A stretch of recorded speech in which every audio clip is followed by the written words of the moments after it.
Maligayang pagbabalik mga kasolid. Naoya Inoue palagna kay Casimiro. Angas ng Pinas, may promoter mga ba? Coach Jason, may inawin na Japanese master na si Naoya Inoue nagbitaw na ng salita, hindi aakyat ng featherweight division hanggat hindi natatapos ang angas ng Pinas. Yan ang ating pag-uusapan mga kasolid. Para sa ating unang balita mga kasolid, bagamat ban na sa bansang Japan ang ating pangbatang si Angas ng Pinas, ay pinag-uusapan pa rin ang posibleng laban ng Angas ng Pinas kontra dito sa Japanese Master sa bansang Japan. Yan nga kasulukuyang nire-request ng mga Japanese boxing fans na sana nga daw ay labanan na ni Inoue itong ating pangbatang si Alayza. Itong manager pala ni Naoya Inoue ay namimili ng laban na hindi katulad ni Bob Arum kapag gustong ikasa ang laban ng Japanese Master.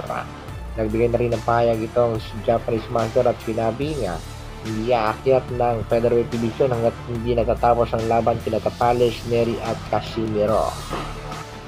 Alam naman natin mga kasolid na tinapos na ng Japanese Master ang isa sa ating mga pangbatong si Marlon The Nightmare Tapales. Pero ito nga si The Nightmare umaasang makaka-rematch pa rin sa laban. Ang halimaw ng Japan tinapos na rin ni Naoya Inoue sa bakbakan itong Mexican bad boy na si Luis Pantera Nery. Pero gumawa ng history itong si Nery dahil siya pa lang nakapagpabagsak dito sa halimaw ng Japan.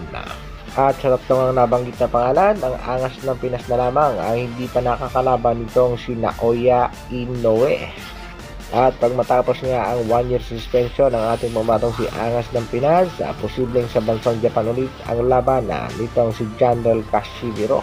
Sana hindi na iiwas ni Mr. Ohashi ang kanyang alagang si Naoya Inoue. Sa kabilang balita naman mga kasolid, sa latest live naman itong si Coach Jason, ang brother coach nga ng ating mabatong si Angas ng Pinas. Ibulan nga ng tanong kung may promoter na ba ang ating pangbato at kung babalik pa raw ito ng Manny Pacquiao promotion. May mga nagtatanong din kung nakapirma na nga ba ang Angas ng Pinas ng new contract.